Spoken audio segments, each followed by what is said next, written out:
গল্পটা শোনার আগে লাইক অ্যান্ড সাবস্ক্রাইব করে দিন। তো শুরু করা যাক। পরবর্তী মুহূর্তেই রাজু অজ্ঞান হয়ে পড়ে। সুমন, রাহুল আর বিজয় তখন ভয়ে কাঁপছে।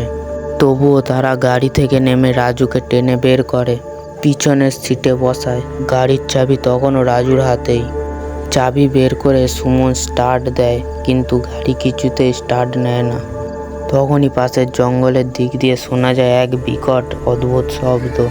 ভয়ে তিন বন্ধু রাজুর গায়ে গঙ্গার জল ছিটিয়ে দেয়, যা এক সাধু দিয়েছিলেন পথে।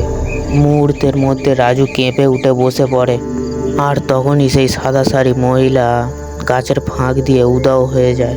গাড়ি তৎক্ষণাৎ স্টার্ট নিয়ে ফেলে। চারজন কোনো রকমে গাড়ি চালিয়ে নিকটবর্তী এক ধর্মস্থানে গিয়ে আশ্রয় নেয়। পরদিন সকালে এক স্থানীয় পুরোহিত তাদের জানান, ওই রাস্তায় বহু বছর আগে এক মহিলা মারা গিয়েছিলেন। তারপর থেকেই এই ঘটনা ঘটে থাকে।